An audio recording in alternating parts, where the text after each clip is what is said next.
दोस्तों, ये योग शास्त्र को हम वास्तु शास्त्र की जननी मानते हैं।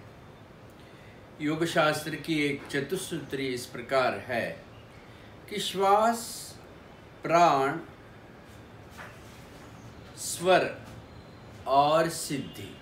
श्वास, प्राण, स्वर और सिद्धि यह योग शास्त्र की चतुसूत्री मानी गई है कि जैसे हम सांस तो लेते ही रहते हैं, वो उसका एहसास भी हमें होता नहीं, लेकिन इस सांस पर जब हम विचार करते हैं, ध्यान देते हैं, तब ये श्वास का रूपांतरण एक लय में होता है और वो लय से श्वास का रूपांतरण प्राण में होता है। इस प्रकार श्वास पहली सीढ़ी है और प्राण दूसरी सीढ़ी है।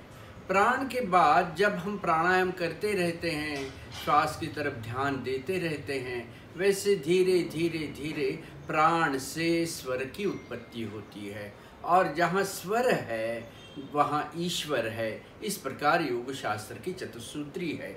उसी प्रकार आपका भवन है, उस भवन में हर दिशाओं में खिड़की हैं, डोर्स हैं, मिरर्स आपने कहीं न कहीं लगवाए हुए हैं, तो मतलब उस भवन में श्वास तो चल रही है, लेकिन वो जो श्वास है वो जब तक प्रमाणित नहीं होती, मतलब वही श्वास जब तक उत्तर और ईशान्य और पूर्व दिशाओं से जुड़ नहीं जाती, तब तक श्वास का रूपांतरण प्राण में होता नहीं। मतलब आपके भवन में जब प्राणिक ऊर्जा का संतुलन करना है तो उस भवन में उत्तर, ईशान्य और पूर्व दिशा से रोशनी का, आकाश का, प्रकाश का, ऊर्जा का संतुलन होना चाहिए। वाइब्रेशंस जो है वो उत्तर, ईशान्य और पूर्व दिशा से ही भवन में प्रमाणित होना चाहिए। यही तो वास्तुशास्त्र की सिद्धि पाने का, वास्तुशास्त्र के जरिए स्वर शास्त्र से उसका कैसे जुड़ाव है